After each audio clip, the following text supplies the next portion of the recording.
साथ कार्य कर रहा है, वो उसके परिणाम हम सबके सामने हैं।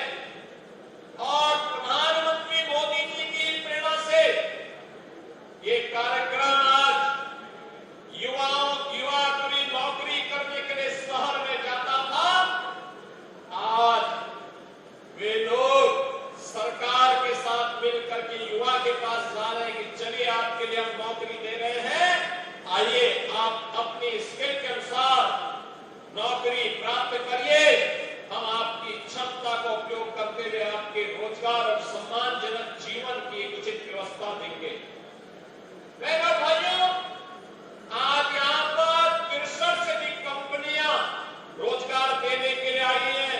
ये रोजगार मेला उत्तर प्रदेश सरकार के सहयोग से यहाँ पे बनाया गया है। यहाँ पर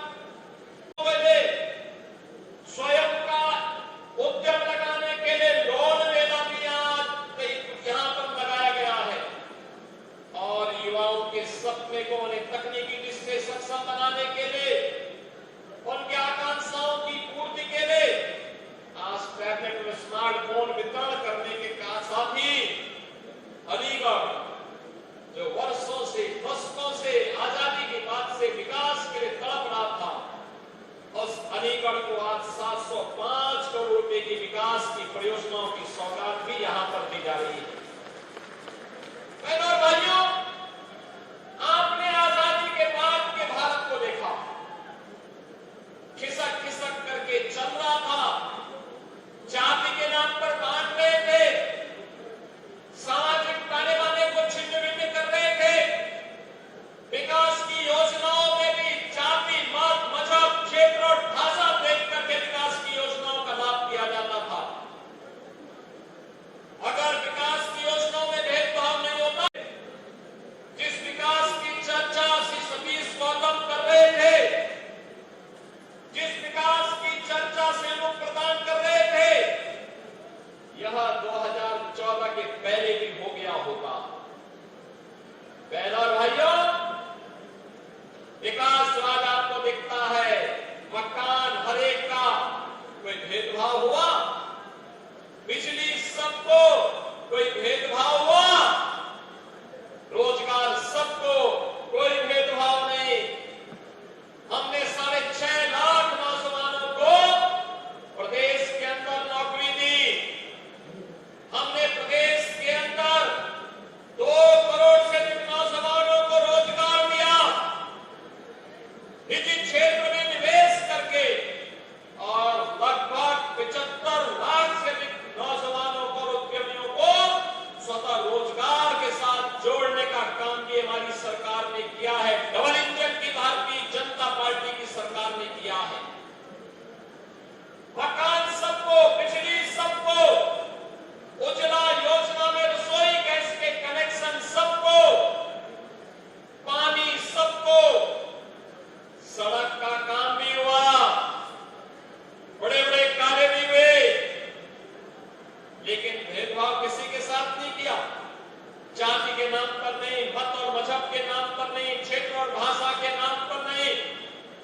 आपने देखा होगा, जिन नौजवानों को स्मार्टफोन वितरित हुआ, रोजगार के सर्टिफिकेट वितरित हुए, हर जाति ने कोई कार्य नहीं किया, कारनामे किए, वे विकास का विरोध कर रहे हैं। जिन्होंने अपने समय में कोई कार्य नहीं किया, कारनामे किए।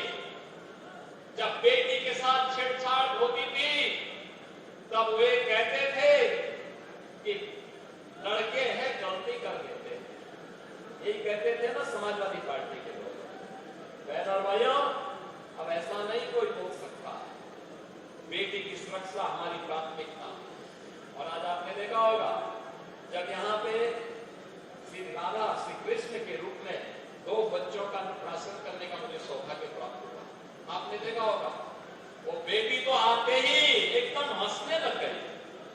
आपने देखा होगा कि बच्चे तो भगवान का रूप होते हैं, और वहां एकदम प्रदेश सुरक्षित हाथों में है, इसलिए देश सुरक्षित हाथों में है, इसलिए वो आ रही थी। और आपने देखा अन्नप्राशन के साथ, जैसे वो बेटी पहली बार अन्नकरण की,